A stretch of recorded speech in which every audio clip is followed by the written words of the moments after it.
Today on Rappler, two top officials of the Commission on Elections retire on Saturday.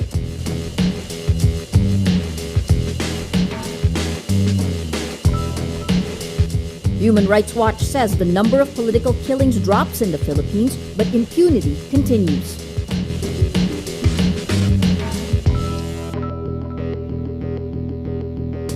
And former President Arroyo praises President Aquino for the country's GDP growth rate.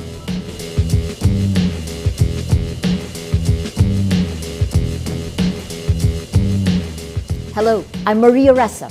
Welcome to Rappler, your social news network. Commission on Elections Commissioners Rene Sarmiento and Armando Velasco will retire on Saturday after a non-renewable 7-year term. President Benigno Aquino has not yet appointed their replacements. Sarmiento was appointed to COMELEC in April 2006. He says he was initially reluctant to join the poll body, which had a bad reputation because of the Hello Garci wiretapping scandal. During his term, he recalls being offered an envelope filled with cash by politicians he refuses to name. Sarmiento says he did not accept the bribe. So, binigyan ako ng isang book na napakaganda, inspirational book. So, siguro tanong anong hilig ko. Bago yung libro, kailang matambok. So, siguro magtataka ka na, nakatambok. So, tinawag yung chief staff ko. Nung binasang ko, nandun yung pera. Sarmiento also pushed for the prosecution of the election officials named in the Hello Garci wiretapping scandal, but he did not get the support of other commissioners. Velasco, who was appointed in November 2008, says his legacy in the poll body is his part in the 2010 automated elections. My legacy is the successful conduct of the 2010 automated elections. Something I could not consider that as perfect. But I believe it is a successful one to start. Candidates for senator are frustrated when they realize that with only 3 session days, the Freedom of Information Bill is essentially dead in the current 15th Congress. They blame the president and congressmen for failing to pass the bill. Natasha Gutierrez reports. Tiyak na ipaglalaban na makamit ang karapatan ng bawat mamamayan. After news of the Freedom of Information Bill's death, senatorial candidates at a forum lash out at Congress and the President. Candidates discuss a slew of issues, but the FOI is one of the few bills they unanimously agree on, regardless of party. The FOI mandates government agencies to disclose information on finances, documents, and records. It languished at the committee level for more than a year, but it was approved and transmitted to the plenary. Despite calls, President Benigno Aquino III refuses to declare the FOI as urgent. Representatives blame the campaign season for its delay, but candidates say it's the fault of congressmen. The Freedom of Information Bill will solve a lot of problems, especially on our perennial problem on graft and corruption. Sa Kamara naman, medyo talagang ito'y inuupuan kasi alam naman natin sa mababang kapulungan ng Kongreso, mas maraming skeletons in the closet dyan. I support it. It's long overdue. Sa Senate, okay na. Sa lower house, medyo atrasado. And the reason for that is the lower house is easier to be influenced by the executive, actually. Senator Antonio Trillanes, an author of the FOI in the Senate, admits the bill has a downside. Politicians are scared their statement of assets, liabilities, and net worth, if publicly available, will be open to fishing expeditions by their rivals. But Trillanes says the risk of nitpicking style ends and using it against senators is a small price to pay. So kami, even without the law, we're already practicing it. Yung downside na sinasabi, ano yan? We can live with that. The politicians can live with that. Pagka naman kasi sumobra, we can always sue them for libel. The other candidates agree. Hanggat hindi yan sinecertify ni Pangulong Aquino, malamang hindi yan pumasa. Pero yun naman po ang aming pangako, kung hindi yan maipapasa ngayong Congress, next Congress ay malamang maipasa na yan dahil sasabihin naman natin sa Pangulo, promesa mo yan eh. Ikaw ang nag-umpisa na pinramis mo nung ikaw ay nangangampanya, no? They slam Aquino's failure to push for the bill despite promises. Candidates understand the value of the FOI bill and promise to push for it if voted. To them, the idea is simple. If you have nothing to hide, then you should have nothing to fear. Natasha Gutierrez, Rappler, Manila. Human Rights Watch records a drop in the number of political killings in the Philippines in 2012, but says a culture of impunity still persists. In its World Report 2013, HRW says there have been at least 114 cases of extrajudicial killings since 2010, but only 13 cases recorded in the past year. The group says there's still no justice for victims of political killings. No suspects have been convicted since 2010. Human Rights Watch Asia Director Brad Adams says if 2012 was the year for new laws promoting human rights, then 2013 should be the year for effective action.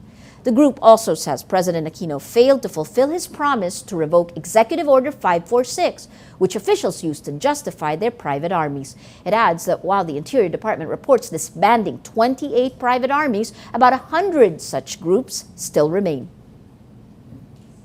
Suspended Cebu Governor Gwen Garcia is considering filing a complaint against Acting Governor Agnes Magpale for locking the governor's office. Garcia leaves her office Tuesday evening to visit Oslob, giving Magpale the opportunity to lock her out.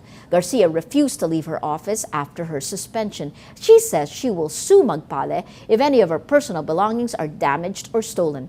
Garcia adds, "As duly elected governor, I am entitled to an office. I see no reason why they need to padlock it. That's a new case of robbery."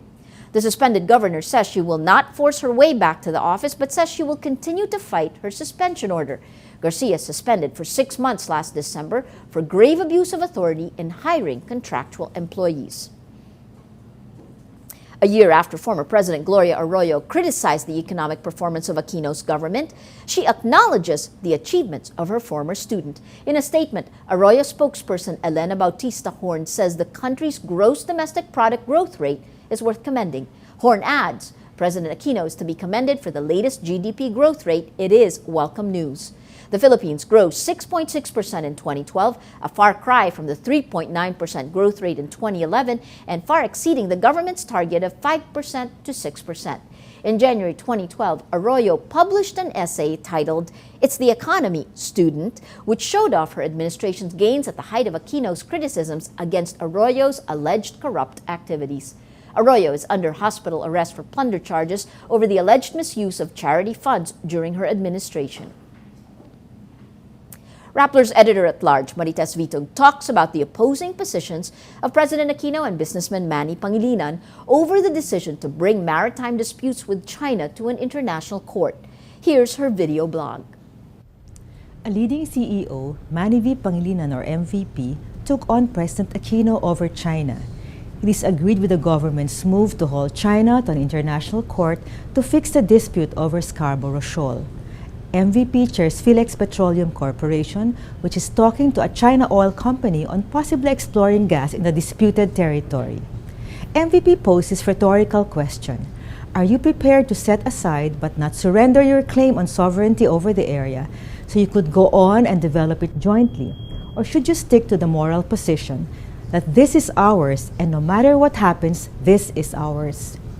He concluded that with the pending case, the contested area will never be developed, at least not in our lifetime. But here's the thing. China wants joint development or a 50% share in the resources found in our own EEZ or exclusive economic zone. However, it reserves for itself all the resources in its EEZ.